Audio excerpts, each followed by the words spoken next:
गोस्वामी श्रीहित हरवंश चंद्र महाप्रभु द्वारा प्रतिपादित प्रेमोपासना में निराकार और साकार ब्रह्म किस प्रकार सम्मिलित है, ये एक प्रश्न है।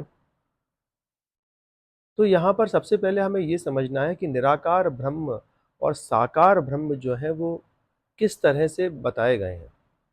वेदों में निराकार ब्रह्म के बारे में बताया गया है कि जो जिसका कि आदि अंत कहीं पर नहीं है, जिनका ना आदि है, ना अंत है, ना मध्य है, जो कि अचिंतनीय है, जो कि अनंत है।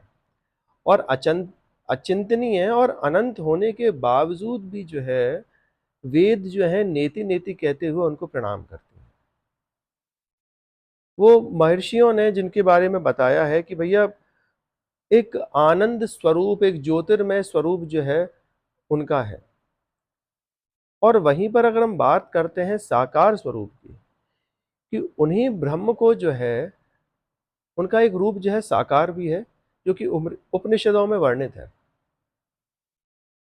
उन निराकार ब्रह्म को जब आनंद का उपभोग करना था तो उन्होंने कुछ ऐसी ही लीला रची जिससे कि अपने ही आत्मा राम के साथ में उन्होंने इस विश्व में आके, इस धराधाम पर प्रकट होके रास लीलाएं करी, बाल लीलाएं करी, ब्रज लीलाएं करी, और एवं अपनी तरह तरह की अपने पूर्ण अवतार में आके उन्होंने अपनी तरह तरह की लीलाएं जो है वो करी।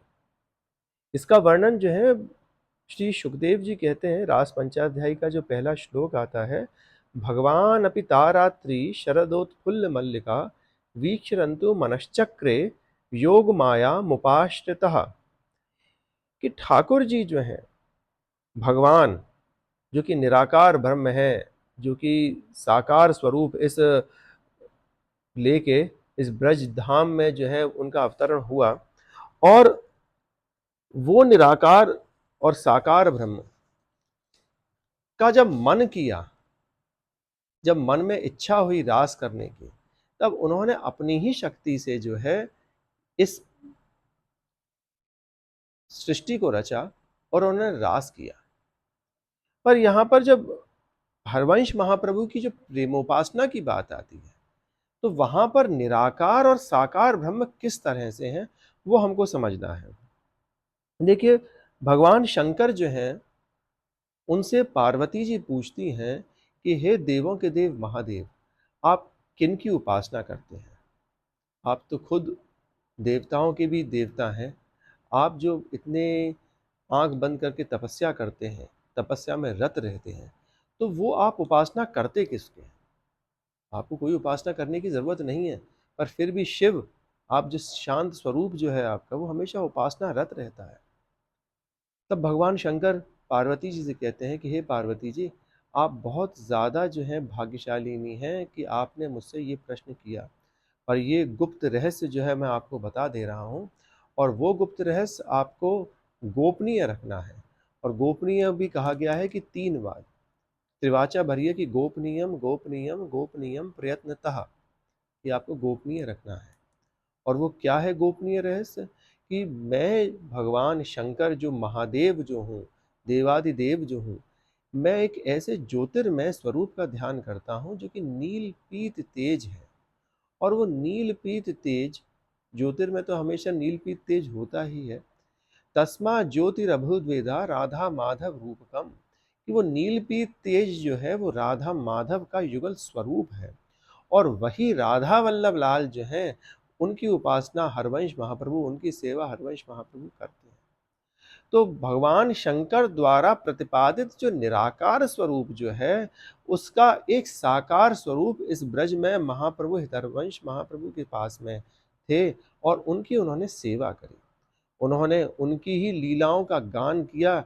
और वही निराकार ब्रह्म जो कि परमानंद स्वरूप सारे के सारी ऋषियों के मुनियों के मन में जो विराजमान थे, जिनको कि वो लोग तपस्या करते हैं और उनका आनंद उल्लासित मन हो जाता है, ना उनको भूख लगती है, ना उनको प्यास लगती है, ना उनको गर्मी लगती है, ना उनको सर्दी लगती है।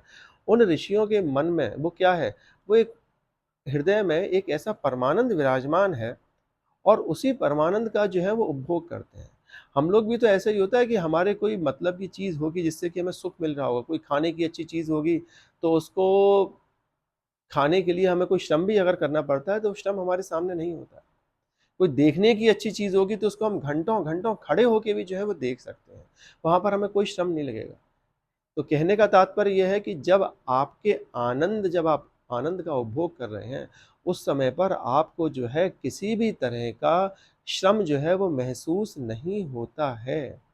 तो ऋषि मुनि जब अपने हृदयस्थ प्रभु का जब परमानंद स्वरूप का उपभोग कर रहे हैं, तो उनको ना तो सर्दी लगती है, ना गर्मी लगती है, ना धूप लगती है, ना दुख होता है, ना सुख होता है। तो वो निराकार स्वरूप जो है आज इस ब्रज में, इस निकुंज वृंदावन में साकार होके प्रियालाल के स्वरूप में जो है विराजमान है राधा वल्लभ लाल।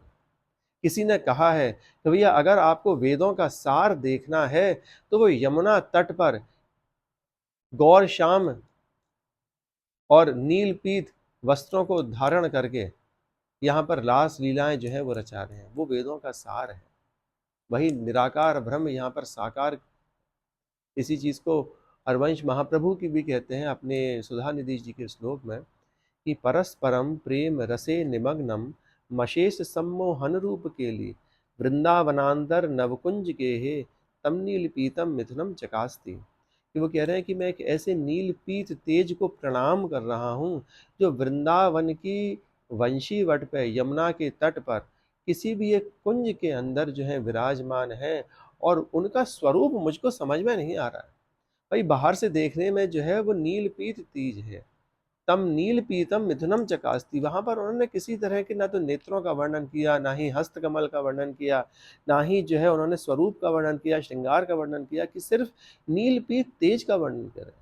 तो वहां पर उन्होंने उस समय पर यह इंगित किया है कि ये वेदों द्वारा प्रतिपादित, वेदों द्वारा उपासित वही निराकार, अचिंतनीय, अपरिमित, अनंत भगवान है, जो कि युगल स्वरूप में है, नीलपीत तेज में है, जो कि यमुना के कूल पर किसी सुंदर सी माधवी लता की कुंज में विराजमान है, वो भगवान। और वो भगवान अब जब कुंज से बाहर आते हैं सखियों के सुख के लिए, तो उसके लिए महाप्रभु कहते हैं कि निकस कुंज ठाड़े भये भुजा परस्पर अंश श्री राधा वल्लभ मुख कमल निरख नैन हरिवंश। कि वो नीलपी तेज जब साकार स्वरूप में उस कुंज से बाहर निकल रहे हैं तो कैसे हैं? तो भैया दोनों के दोनों जो हैं एक दूसरे के गलबहियां डाले हुए हैं, एक दूसरे के गले में जो है वो हाथ डाल रखा है, एक दूसरे के कपोल से जो है वो कपोल मिले हुए हैं, एक दूसरे के वक्षस्थल से वक्षस्थल मिले हुए हैं, एक दूसरे के पादों से जो है कटी प्रदेश से जो है वो कटी प्रदेश मिले हुए हैं। कुछ समझ में आ नहीं रहा है किस तरह का जो है वो स्वरूप है। कैसा स्वरूप? कि एक कोई श्याम लता जो है उसके ऊपर कनक बेल जो है वो लिपटी हुई है। ऐसे श्यामा श्याम जो है वो उस कुंज से जो है वो बाहर निकले हैं। और हरवंश महाप्रभु कहते हैं कि देख लो भैया, वही वेदों का जो सार जो है, वही परमानंद स्वरूप जो है, जिसको कि बड़े बड़े ऋषि मुनि जपी तपी ब्रह्मादि शंकरादि नारद आदि भक्त जन जो हैं जिसको भजते हैं, वही तेजस स्वरूप, वो साकार स्वरूप जो है वृंदावन में गलबहियां डाले हुए यमुना जी के तट पर जो है विराजमान है, और उनकी ही जो है वो उपासना करते हैं। तो ये स्वरूप जो है उनका निराकार और साकार का ब्रह्म का स्वरूप है। जय श्री राधे।